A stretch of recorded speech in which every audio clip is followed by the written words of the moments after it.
प्रिया कहाँ है? मायके गई है बच्चों के साथ। और वैसे भी उसके यहाँ रहने ना रहने से तुझे क्या फर्क पड़ता है?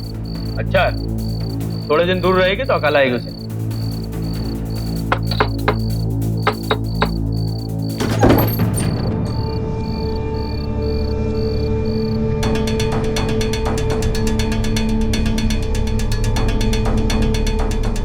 लो, वो पण આવી ગઈ।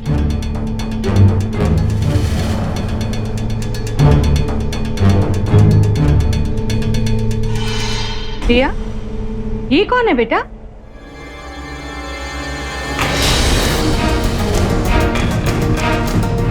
विवेक, वो हमारा बेडरूम। आज से तुम वहीं रहोगे मेरे साथ। हरी भाई, जरा साहब का सामान मेरे कमरे में तो रख दो।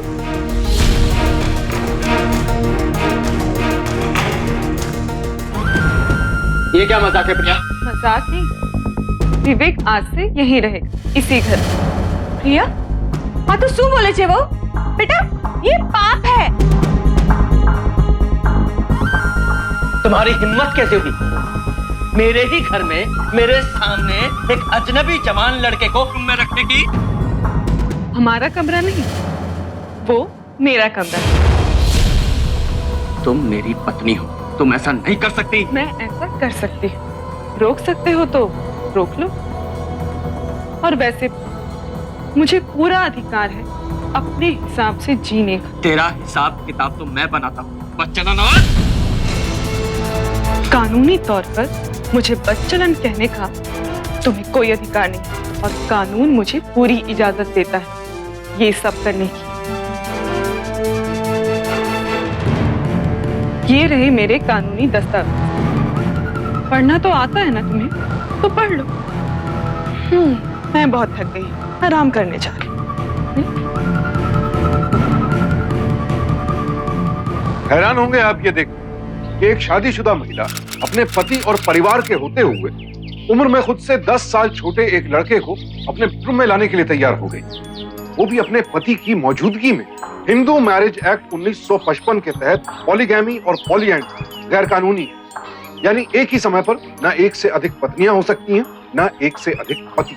इसके बावजूद प्रिया ने ये चौंकाने वाला कदम क्यों उठाया, और वो ऐसा क्यों कह रही थी कि उसे ये करने का पूरा हक है? आखिर प्रिया की इस हैरान कर देने वाली हरकत की हकीकत क्या है? मम्मी नाश्ता! मम्मी जल्दी दो! हाँ हाँ, लेकर आई अभी। एक रुकना। मम्मी नाश्ता जल्दी! हाँ हाँ, बस बस लेकर आई, अभी हो गया। क्या इतना शोर मचा रखा है? हाँ, बोला ना अभी लेकर आ रही हूँ। देखो, तुम्हारा पसंद का नाश्ता बनाया, ढोकला, थेपला। फटाफट पूरा नाश्ता खत्म करो, स्कूल के लिए बिल्कुल देरी नहीं होनी चाहिए, समझे? वो मारी पूजा ने थाली तो आपजे बेटा। हाँ बा, अभी लेकर आई।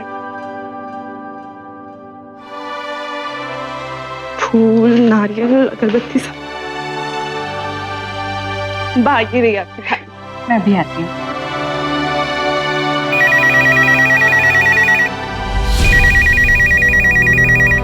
हेलो, हाँ जी, मैं एडवोकेट राजू भाई बोल रहा हूँ। जिग्नेश भाई से बात हो सकेगी? एडवोकेट, क्या कुछ प्रॉब्लम हो गई है क्या? हाँ, वो एक्चुअली मैं उन्हें ही बता दूंगा, आप उन्हें बुलाएंगे प्लीज? देखिए, वो तो बाथरूम में है, आप मुझे बता दीजिए। ठीक है, मैं बाद में फोन करता हूँ।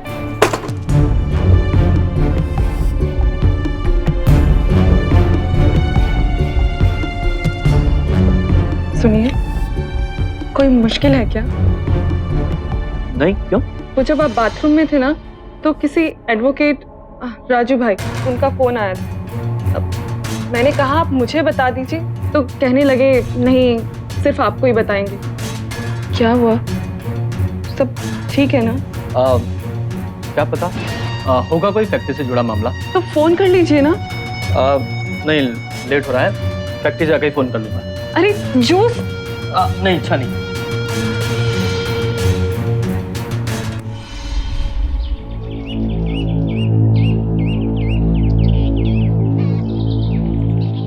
શું વાંચે हो? क्या सोच रही बेटा? वो आज सुबह ना एडवोकेट का फोन आया था। हाँ, तो कह रहा था कोई जरूरी बात करनी है इनसे। मैंने पूछा तो मुझे बताया ही नहीं, इनसे भी पूछा तो इन्होंने भी टाल दी। मुझे ना एक बहुत अजीब सा डर लग रहा है। अरे बेटा, रेवा देने बेटा, वो काम धंधे वाला आदमी है, 100 तरह के काम होते हैं, तू परेशान क्यों होती है बेटा? चल अब जल्दी कर, हाथ जल्दी चला, बच्चों को लेने स्कूल जाना है ना। चल। अरे संभाल के।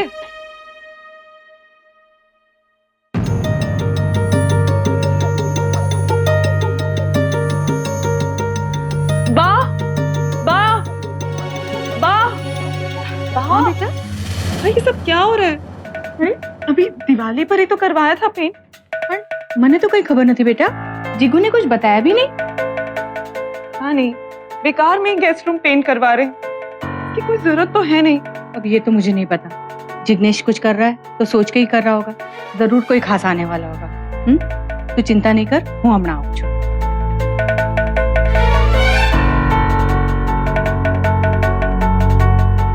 मैं खेलूंगा, मैं खेलूंगा, नहीं मैं खेलूंगा, मैं खेलूंगा, नहीं मैं खेलूंगा। मोहन, क्यों लड़ रहे हो? पापा क्या लाए हो? पापा आपके लिए चॉकलेट लेकर आए। Thank you. पापा मेरी आइसक्रीम।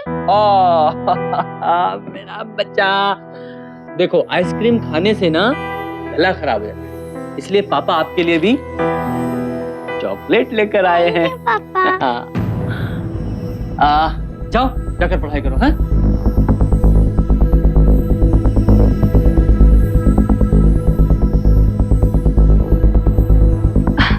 आ गए आप? क्यों नहीं आना था क्या? रोज इसी टाइम पे तो आता हूँ।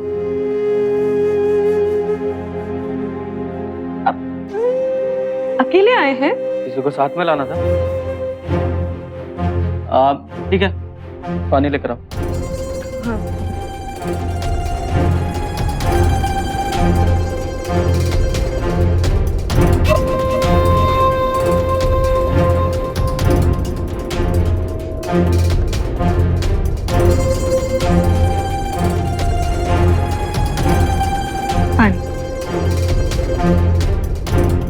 कोई आने वाला है क्या? हाँ। अच्छा, कोई स्पेशल आने वाला है? आपने पेंट करवाया, सजावट करवाई, अभी दिवाली पर ही तो सब ठीक करवाया था। यहाँ तो ना ही बच्चे सोते हैं ना ही हम। क्या है ये सब? तुम मेरे ऊपर पुलिस लगी हुई हो क्या? हर वक्त सवाल पूछती हो, किसका फोन था, क्या बात हुई, ऑफिस से आ गए क्या, अकेले ही क्यों आए, कमरा क्यों पेंट करा रहे हो? अरे मेरा घर है, मेरा मन है, जो चाहे करूं मैं। सवाल पूछ पूछ के दिमाग खराब कर देती हो, सर पे ही चढ़ी रहती हो। मैं तो बस ऐसे ही। क्या ऐसे? हैं? क्या ऐसे?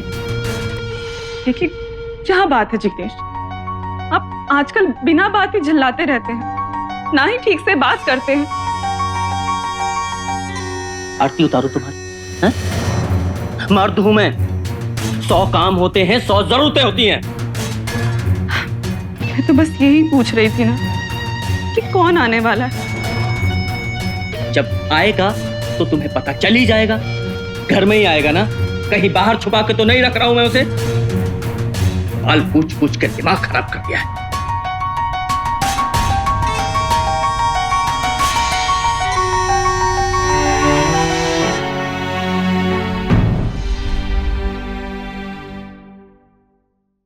मोहन, स्मिता, प्रिया,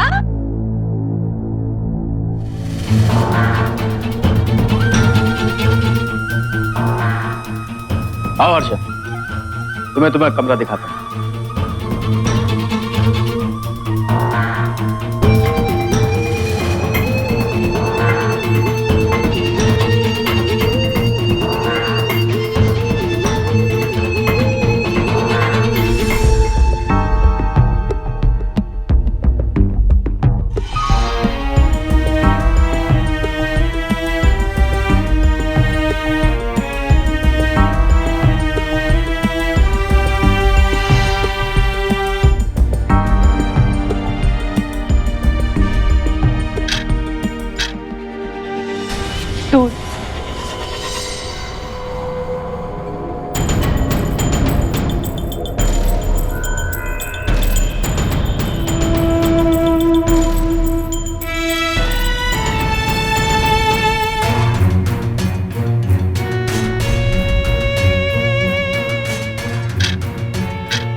अब तक नहीं आए। इतनी रात हो गई है।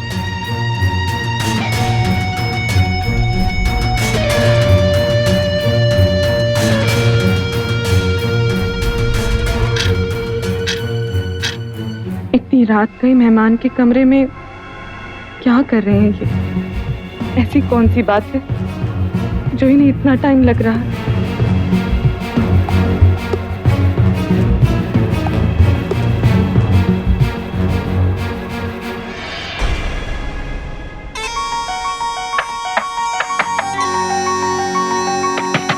जिग्नेश, जिग्नेश, जिग्नेश दरवाजा खोलिए। जिग्नेश, जिग्नेश दरवाजा खोलिए। क्या है? क्यों परेशान कर रही हो? यही तो मैं आपसे पूछ रही हूँ। ये सब करने के लिए लेकर आया आप इसे, और तू बेशरम, तू चल ये कपड़े पहन और निकल यहाँ। निकल मेरे घर से, वरना धक्के मार के निकालूंगी। दिया छोड़ो उसे। नहीं छोड़ू। अभी के अभी छोड़ो उसे। अभी के अभी इसे घर से बाहर निकालूंगी। छोड़ो उसे। चल निकल, चल निकल। नहीं छोड़ूंगी इसे। अरे आपको चल नहीं आती। और तुम चुपचाप यहाँ बैठी रहो हर्षा, कहीं नहीं जाओगी तुम, समझी? अभी के अभी निकालिए इसे। नहीं, निकाल के रहूंगी। अरे सीधे खड़ी रहो। बहुत सवाल पूछने का शौक है ना तुम्हें? चलो सारे सवालों के जवाब देता हूँ तुम्हें। चलो। छोड़िए जिग्नेश, जिग्नेश छोड़िए, मैं इसे अभी के अभी निकाल के रहूंगी। जिग्नेश छोड़िए मुझे। निकालिए उसे। मुश्किल क्या है तुम्हारी? पागल થઈ गई छे? पूरे घर में शोर मचा के रखा है, सारे घर को तमाशा बना दिया। अच्छा, तमाशा मैंने बना रखा है? हाँ, तमाशा मैंने बना रखा है? तमाशा तो आप बना रहे हैं जिग्नेश। अरे मेहमान बोलकर एक जवान लड़की को घर पर ले आए, बच्चे और माँ की आंखों के सामने खुले आम अय्याशी करते हुए आपको शर्म नहीं आती? नहीं छोड़ूंगी। अरे कहाँ जा? निकाल के रहूंगी। अभी के अभी उसे मेरे घर से निकाल के रहूंगी। छोड़िए मुझे, छोड़िए मुझे। जिग्नेश छोड़िए। अरे बहुत जबान चलती है तेरी। क्या गलत किया है मैंने? कुछ नहीं। फिर मुंह क्यों छुपाऊं मैं? हा? कुछ गलत नहीं किया मैंने। मैत्री करार किया है उस लड़की के साथ, मैत्री करार, समझी तू? और अब चुपचाप करके अपने कमरे में बैठ। मूड खराब कर दिया।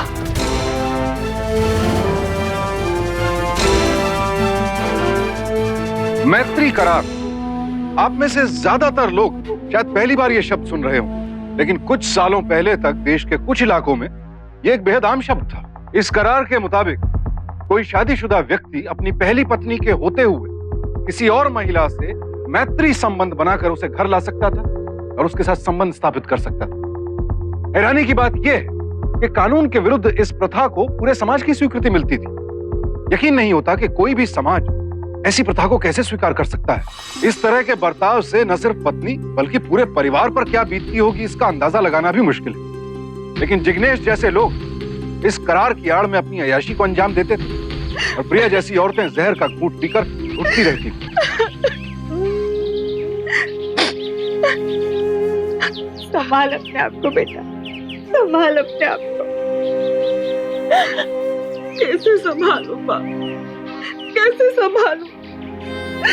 अपनी आंखों के सामने, अपने ही घर में अपनी गृहस्थी बिगड़ते कैसे देखूं, कैसे संभालूं? पर हमें रोने से भी तो कुछ नहीं मिलेगा ना बेटा। इस जिग्नेश ने तो मेरा सर ही शर्म से झुका दिया। जिग्नेश ऐसा कैसे कर सकते हैं मेरे साथ, बच्चों के साथ? आप समझाइए ना उन्हें, आप कहिए उन्हें कि उस लड़की को वो यहाँ से बाहर निकाल के फेंक दे। माँ मैं क्या करूं बेटा? जिग्नेश ने जो किया है ना, इस समाज ने भी उसे मान्यता दे रखी है। अब रोकिए उन्हें इस पाप से। उन्हें अपनी गलती सुधारने के लिए कहिए ना माँ। बेटा, इन पुरुषों के अहंकार को हम सह तो सकते हैं पर तोड़ नहीं सकते। फिर चाहे वो हमारा पति हो या हमारा बेटा, हम नहीं तोड़ सकते। तो जो बेटा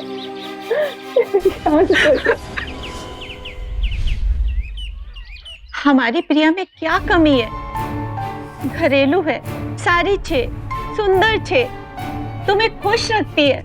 अरे मोहन और श्वेता के बारे में तो सोचो, क्या गुजरेगी उन बच्चों पर? क्यों बसी बसाई गृहस्थी को तोड़ने निकले हो तुम? क्यों हक छीन रहे हो उनका?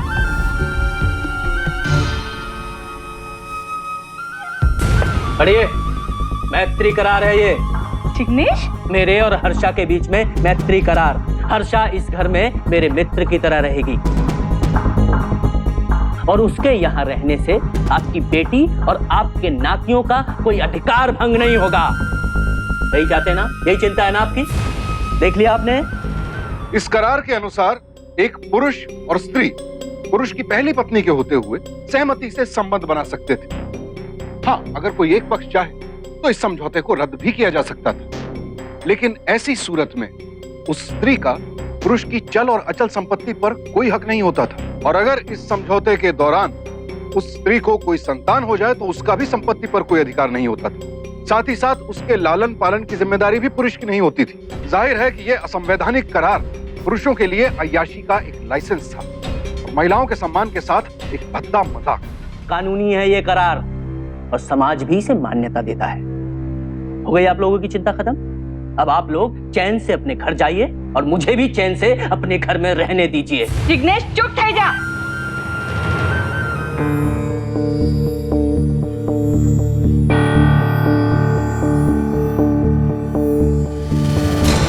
सबकी वजह ये है सारे फसाद की जड़। छोड़िए उसे। किसी ने नैन मटक्का करके मेरे जिग्नेश को फंसाया है। क्या चाहती हो? क्यों मेरी बेटी की जिंदगी बर्बाद करना चाहती हो? छोड़िए इसे। ये मेरा जाति मामला है और आप लोगों को इसमें दखल देने का कोई हक नहीं है। क्यों नहीं? प्रिया मेरी बेटी है, उसके घर में ये शौक नहीं रहेगी। अगर इसका आपको अपनी बेटी के साथ इस घर में रहना पसंद नहीं है तो ले जाइए अपनी बेटी को इस घर से। जिग्नेश, लेकिन ये इस घर में रहेगी मेरे साथ। समझ गए आप लोग? चलो। जिग्नेश, जिग्नेश, क्या जैसे तू? जिग्नेश नहीं आओ। ये क्या कह रही है प्रिया? उस जालिम के साथ रहेगी? ये मेरा घर है। 10 साल दिए मैंने इस गृहस्थी को। इसे संभालना मेरा काम है माँ। मैं नहीं छोड़ के जा सकती इसे। वो औरत के साथ तू रह पाएगी या? किसी और को दोष देने से क्या फायदा, जबकि गलती मेरे पति ने ही की। अगर वो मन के पक्के होते तो ऐसा कभी नहीं होता। मानती हूँ सहना बहुत मुश्किल होगा, लेकिन मैं अपने बच्चों से उनका घर नहीं छीन सकती। मैत्री करार 1 साल का है, उसके बाद सब ठीक हो जाएगा। और वैसे भी बाप, अगर पैरों से कीचड़ लग के घर पर आ जाए, घर नहीं छोड़ा करते, इसलिए मैं नहीं जा सकती। प्रिया के लिए ये 1 साल किसी वनवास से कम नहीं था, जहां एक ही छत के नीचे उसका पति दूसरी औरत के साथ रह रहा था। लेकिन प्रिया ने सोचा वो इस 1 साल को एक बुरा सपना समझकर भुला देगी। साल खत्म होने पर कॉन्ट्रैक्ट खत्म होगा और जिग्नेश फिर से उसके पास वापस आ जाएगा। लेकिन जिग्नेश तो सारी सीमाएं लांघने पर आमादा था, मर्यादा को ताक पर रख चुका था। जब घर में विरोध होना बंद हो गया तो उसके हौसले और बुलंद होने लगे। घर में सरेआम अश्लीलता का नाच शुरू हो गया। जाहिर है बच्चों पर इसका बुरा असर पड़ने लगा। प्रिया की चौकस निगाहों ने उन्हें तो संभाल लिया, लेकिन जब वो अकेली होती अपने आंसुओं को नहीं संभाल पाती। रातें आंखों में गुजरती और दिन आंसुओं में। जैसे तैसे 1 साल बीता। प्रिया को लगा अब सब ठीक हो जाएगा।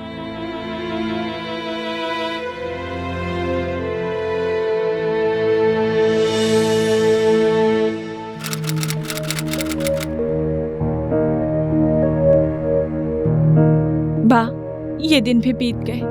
आज हर्षा का जिग्नेश के साथ मैत्री करा खत्म हो जाएगा। लेकिन ये हर्षा बाहर क्यों नहीं आ रही है? मैं देखती हूँ।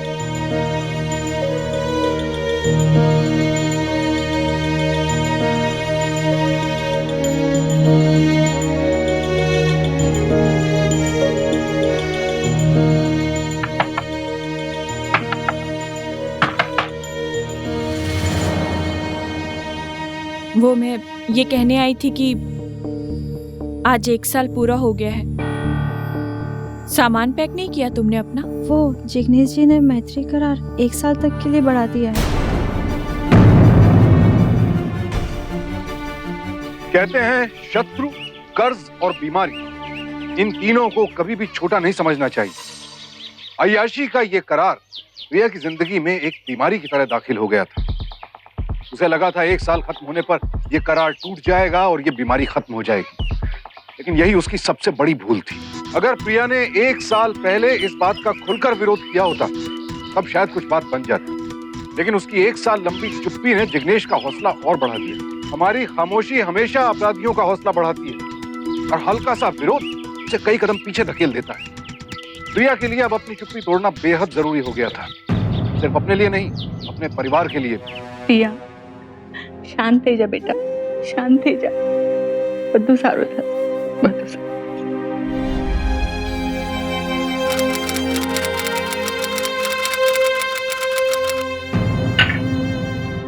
प्रिया, बेटी तू? बा, ये बच्चों का सामान, इनका ध्यान रख। और तेरा? मैं वापस जा रही हूँ। वहाँ रहने से बच्चों पर बुरा असर पड़ रहा था, इसलिए यहाँ छोड़कर जा रही हूँ। नहीं नहीं, वहाँ जाने की कोई जरूरत नहीं है। और कितना बेइज्जत होगी तू। बेइज्जत होने नहीं बाबूजी, अपनी बेइज्जती का हिसाब लेने जाऊंगी। जिग्नेश ने मेरी भावनाओं के साथ खिलवाड़ किया है, उसे उसका जवाब तो देना ही पड़ेगा। उसे एहसास होना चाहिए कि उसने कितनी बड़ी गलती की है और उसे इसका हिसाब चुकाना पड़ेगा।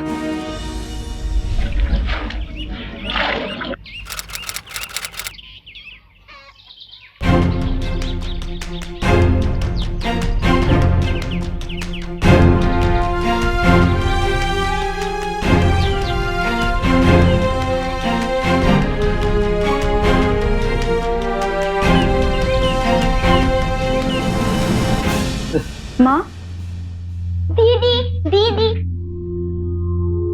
जाओ तुम दोनों बाहर खेलो।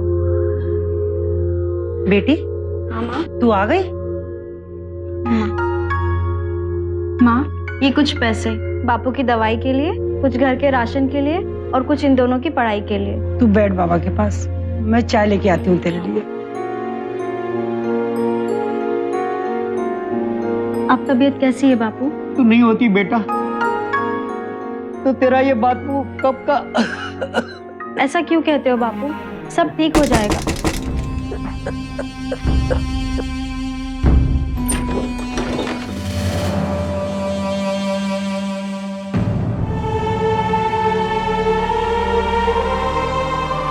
आई एम सॉरी, मेरी वजह से, पर मैं क्या करती, पैसों की बहुत ज़रूरत थी और जिग्नेश जी ने बताया ये जायज़ है।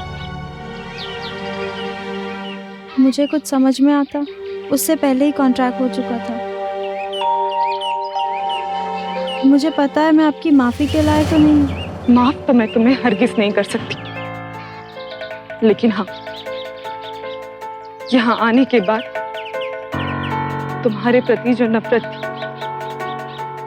जरूर थोड़ी कम हो गई, और उतना ही गुस्सा जिग्नेश के लिए बढ़ गया है। तुम मजबूर थी और जिग्नेश ने तुम्हारी मजबूरी का फायदा उठाया। तुम तो पराई थी, अपनी माँ बापू को संभालना था तुम। मगर जिग्नेश के साथ 10 साल का रिश्ता है मेरा,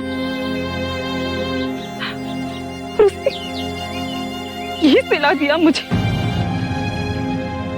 देखिए, आप चिंता मत कीजिए, इसी साल मेरी पढ़ाई खत्म हो जाएगी और मुझे नौकरी मिल जाएगी। फिर मैं सच में यहाँ से चली जाऊंगी। तुम्हारे जाने से फर्क पड़ता तो शायद तुम्हारे आने की जरूरत ही नहीं पड़ती। घिन आती है मुझे ऐसे आदमी से, जिसने अपनी जरूरतों को पूरा करने के लिए एक औरत, एक पत्नी और एक माँ के आत्मसम्मान को चोट पहुंचाई। अपने हर दर्द का हिसाब लूंगी मैं उससे।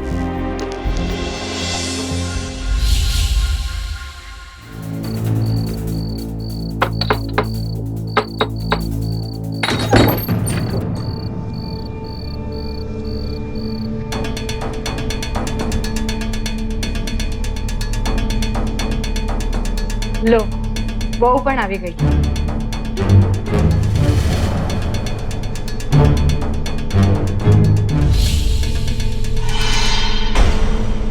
प्रिया, ये कौन है बेटा?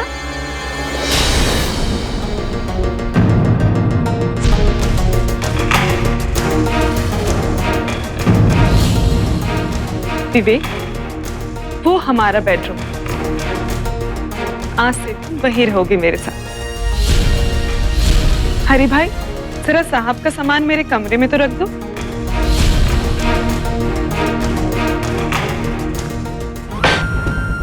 ये क्या मजाक है प्रिया? मजाक नहीं, विवेक आज से यहीं रहेगा, इसी घर में। प्रिया, हाँ तो શું બોલે છે वो? बेटा, ये पाप है। तुम्हारी हिम्मत कैसे हुई मेरे ही घर में, मेरे सामने एक अजनबी जवान लड़के को रूम में रखने की? हमारा कमरा नहीं, वो मेरा कमरा है।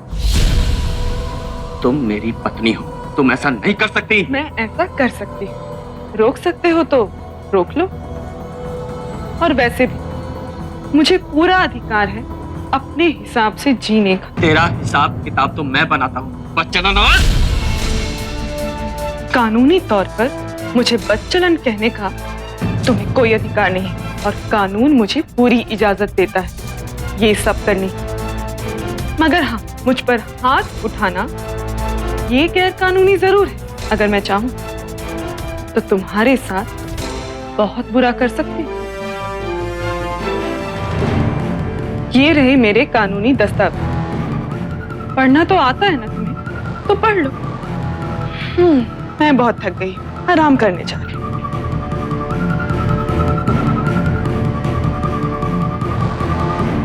हिम्मत कैसे हुई उसकी मेरे ही घर में किसी पराये मर्द को लेकर आने की? ये मेरा घर है, तो मैं चुप नहीं बैठूंगा। प्रिया, प्रिया, दरवाजा खोलो, दरवाजा खोलो प्रिया, दरवाजा खोलो प्रिया। लो, मुझसे बुरा कोई नहीं होगा अगर दरवाजा नहीं खोला। कभी तो बाहर निकलेगी ना, बाहर निकल, फिर तुझे और तेरे यार को नहीं छोड़ूंगा मैं।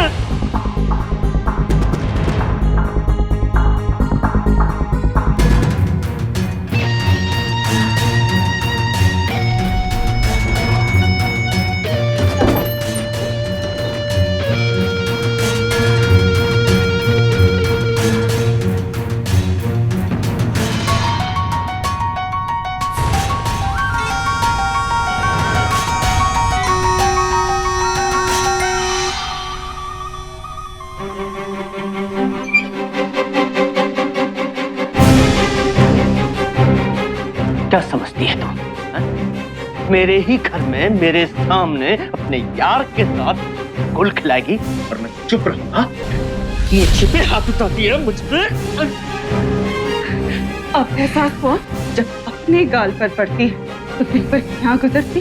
एक रात बंद कमरे में मैं किसी लड़के के साथ क्या रही, तुम्हारा ये हाल हो। अब पता चला 13 महीने किस हाल में गुजारे हैं मैंने। हर दिन, हर रात सो नहीं पाई मैं। अब तुम्हारी बारी। मुझे उंगली दिखाती करूंगी मैं, और कोई नहीं रोक पाएगा मुझे। जब तुमने जो किया अगर वो सही था तो मैं गलत कैसे हो सकती हूँ? जो कानून एक मर्द के लिए है ना, वही एक औरत के लिए भी है। जब तुम्हें किसी ने नहीं रोका तो देखती मुझे कौन रोकता है।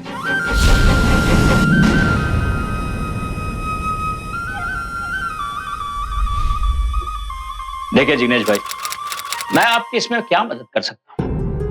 प्रिया मैत्री करार का इस्तेमाल कर सकती है जैसे आपने किया।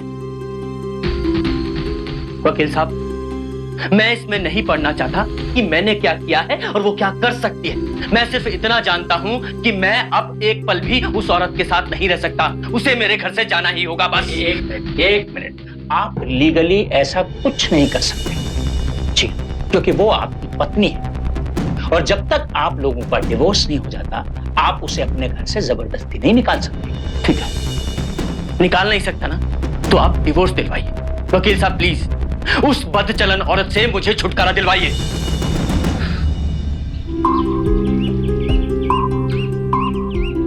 साइन करो। क्या है? तलाक के कागज हैं। मैं क्यों करूं सही? मेरा कोई मन नहीं है तुम्हें तलाक देने का। प्रिया, मुझे मजबूर मत करो। मजबूर तो तुम हो ही चुके हो। तुम्हें इसी तरह देखना चाहती हूँ। जाओ, पहले कोर्ट से नोटिस भिजवाओ, उसके बाद जवाब दूंगी। ठीक है, अगर तुम्हारी यही मर्जी है तो यही सही। अब कोर्ट में मिलेंगे हम।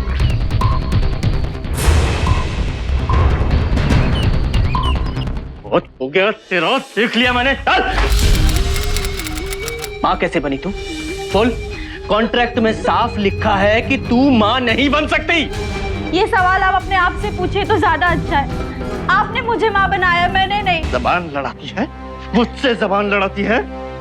कान खोलकर सुन ले, कॉन्ट्रैक्ट के हिसाब से मैं इसे पालने वाला नहीं हूँ, समझ गई?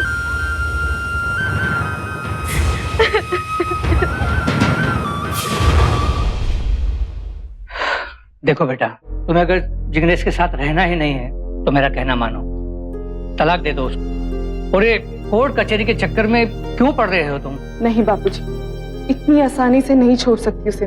उसने जो किया है उसका खामियाजा उसे भुगतना पड़े। मैंने जवाब में कोर्ट का नोटिस भिजवा दिया। नोटिस के जवाब में जो मुझे दिख रहा है मिस्टर जिग्नेश, वो इतनी आसानी से मानने वाली नहीं है। यह तलाक आपको बहुत महंगा पड़ने वाला है। उसने बच्चों की कस्टडी मांगी, आपकी चल अचल संपत्ति में आधा हिस्सा और मंथली मेंटेनेंस भी। जैसे वो मांगेगी और मैं दे दूंगा। आप नहीं, अगर कोर्ट कहेगी तो आपको देना ही पड़ेगा। मेरी राय, कोर्ट के बाहर सुलह कर लीजिए, फायदे में रहेंगे, वरना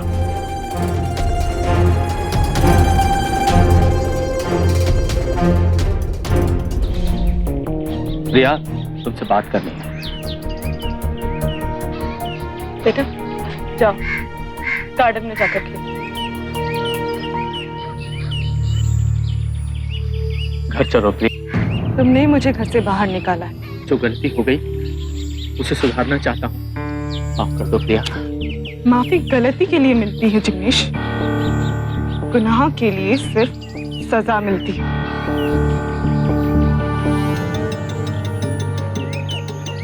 हाँ बापूजी, मैं आपके आगे हाथ जोड़ता हूँ, पैर पड़ता हूँ। प्रिया को समझाइए, मैं सब ठीक कर लूंगा। मैं मैत्री करार भी तोड़ लूंगा। तुम मुझे पाने की उम्मीद से नहीं आए हो जिग्नेश, बल्कि अपनी प्रॉपर्टी के खो जाने के डर की वजह से आए। लेकिन अब मैं वापसी में दिलचस्प नहीं, तुम यहाँ से जा सकते, अब कोर्ट में ही मिलेंगे। बाबूजी चलिए। प्रिया, बाबूजी, हाँ बात तो सुनो प्रिया। देखो मेरे क्लाइंट जिग्नेश का अपनी पत्नी प्रिया के चरित्र पर से विश्वास उठ गया था। उन्होंने हर्षा से मैत्री करार किया, मगर बदला लेने के लिए प्रिया ने किसी विवेक नाम के व्यक्ति से मैत्री करार किया। अपने पति के होते हुए किसी गैर मर्द के साथ वो किसी दूसरे कमरे में रह रही थी। आया मेरे क्लाइंट ने कोई भी मैत्री करार नहीं किया। वो तो केवल जिग्नेश को उनकी गलतियों का एहसास दिलाने के लिए अपने चचेरे भाई के साथ घर पर रही थी। Your honour. एक मिनट, पहले मुझे ये बताएं कि मैत्री करार की कानूनी मान्यता है कहां? मैत्री करार की चौंकाने वाली सच्चाई जब अदालत के सामने आई तो अदालत ने इसे सिरे से खारिज कर दिया, क्योंकि ना तो हमारा कानून और ना ही संविधान ऐसे किसी भी करार को मान्यता देता है। लिहाजा अदालत ने इसे गैरकानूनी घोषित करते हुए इस पर रोक लगा दी। सम्मान और उसूलों की लड़ाई में प्रिया की ये पहली बड़ी जीत। उधर जिग्नेश सोच रहा था कि हर्षा ने गर्भपात करवा लिया है, इसलिए वो हर्षा के साथ शारीरिक संबंधों की बात से साफ मुकर गया। उसने अदालत में बयान दिया कि हर्षा महज उसकी एक दोस्त थी जो उसके घर रहने आई और बाद में खुद अपनी मर्जी से चली। उसने ये भी कहा कि हर्षा को लेकर प्रिया के सारे शक बेबुनियाद। दोनों पक्षों की दलीलें सुनने के बाद अदालत ने इस मामले की अगली सुनवाई 1 महीने बाद तय की। योर ऑनर, पिछली सुनवाई के दौरान जिग्नेश ने अदालत में गलत बयानी की। उसने कहा था कि हर्षा के साथ उसका कोई संबंध नहीं। इसलिए योर ऑनर, मैं हर्षा को कोर्ट में पेश करना चाहूंगा। इजाजत है। Thank you your honour. सब कुछ सच सच बताओ। जज साहब, मैत्री करार के नाम पर जिग्नेश जी ने मेरे साथ 1 साल तक शारीरिक संबंध रखे। ये रहा सबूत योर ऑनर, हर्षा के पेट में पल रहा जिग्नेश का बच्चा। जज साहब, मजबूरी में आके मैं पहले ही बहुत बड़ी गलती कर चुकी थी, मैत्री करार करके, और अब इस निर्दोष बच्चे की जान ले लूं, ये मुझसे नहीं हो पाया। इसीलिए जिग्नेश जी के कहने के बाद भी मैंने गर्भपात नहीं करवाया। जज साहब, हर्षा के बयान से साबित होता है कि जिग्नेश ने मैत्री करार नामक गैर कानूनी दस्तावेज के आधार पर हर्षा से शारीरिक संबंध बनाए और प्रिया और उसके बच्चों के मानसिक तकलीफों का कारण भी बना। संविधान में मैत्री करार का कोई उल्लेख नहीं। किसी भी कॉन्ट्रैक्ट के सहारे किसी भी पुरुष को एक से अधिक औरतों से पत्नी जैसे संबंध रखने की इजाजत नहीं दी जाती और जिग्नेश पर हिंदू मैरिज एक्ट के तहत मुकदमा चलाने का आदेश देती है और राज्य सरकार को आदेश देती है कि मैत्री करार जैसे कुरीतियों पर फौरन अंकुश लगाए। साथ ही प्रिया के तलाक के अधिकार को जायज भी मानती है। अदालत के इस फैसले के बाद मैत्री करार पूरे देश में सुर्खियों में आ गए। देश भर में मैत्री करार के विरोध में आवाजें उठने लगी। लिहाजा सरकार ने इसे गैरकानूनी घोषित कर दिया। इस बड़े कदम से जहां एक तरफ हर्षा जैसी कई लड़कियों की जिंदगी बर्बाद होने से बची, वहीं जिग्नेश जैसे अय्याशों पर भी कानून का शिकंजा कस गया। जिग्नेश भाई, आपके लिए ये केस में और नहीं लड़ सकता। आप जानते हैं ना, ये केस आप ऑलरेडी हार चुके हैं। जोशी साहब, मैं बर्बाद हो जाऊंगा, मेरी सारी प्रॉपर्टी चली जाएगी। आप अपनी पत्नी को समझाइए ना कि वो एलिमनी ना मांगे, कोई और रास्ता है नहीं।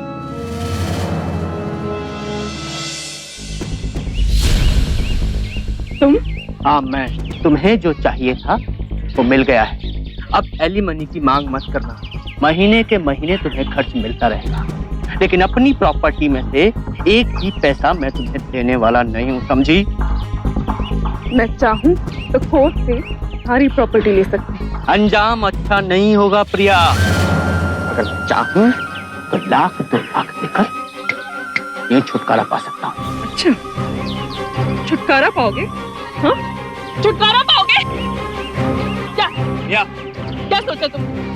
जब कोर्ट में तुम्हारी बात नहीं मानी तो तुम इस तरह बाहर जान की धमकी दोगे मुझे? हाँ? क्या करोगे? मार डालोगे? औरत को धमकी दे? अरे मेरी बीवी है।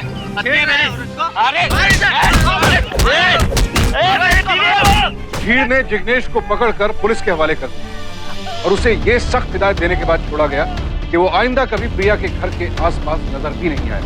उधर अदालत ने प्रिया को उचित मुआवजा देने का आदेश तो दिया ही, साथ ही साथ जिग्नेश को 3 साल कारावास की सजा भी सुनाई। प्रिया अपने लिए इंसाफ चाहती, गुनहगार को सजा दिलवाई, लेकिन साथ ही साथ वो इस मैत्री करार की पीड़ित दूसरी महिला हर्षा को नहीं भूली।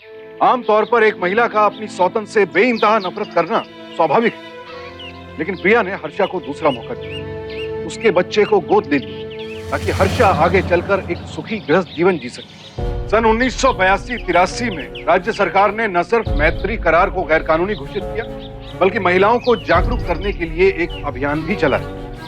प्रिया के एक साहसिक कदम ने न जाने कितनी महिलाओं को इस भंवर में फंसने से बचा लिया। लेकिन जिग्नेश जैसे लोग रास्ते ढूंढ ही लेते हैं। एक बार फिर से सर्विस कॉन्ट्रैक्ट के नाम पर मैत्री करार को जीवित रखने की कोशिश की, लेकिन इस बार सरकार सजग थी और एक विशेष आदेश के तहत इस तरह के हर कॉन्ट्रैक्ट को खारिज कर दिया गया। अब सवाल ये उठता है कि आखिर हर्षा जैसी महिलाएं जिग्नेश जैसे लोगों के जाल में फंसती ही क्यों हैं? वजह है अज्ञानता।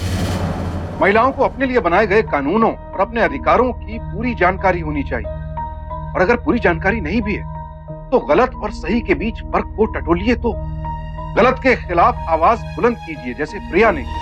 याद रखिए, हमारे देश का कानून किसी भी शादीशुदा पुरुष या महिला को विवाहित संबंध यानी एक्स्ट्रा मैरिटल संबंध बनाने की इजाजत नहीं देता है, और ऐसे मामले में दोषी पाए जाने पर आईपीसी की धारा 497 के तहत 5 साल तक के कारावास की सजा दी जा सकती है। सावधान हो जाइए, सतर्क हो जाइए, अपने अधिकारों को जानिए। अब मैं सुशांत सिंह आपसे इजाजत लेता हूँ। कल फिर मुलाकात होगी ऐसी ही एक और बेजोड़ मिसाल के साथ। देखते रहिए सावधान इंडिया, 100 दिन 100 पॉइंट। तो सावधान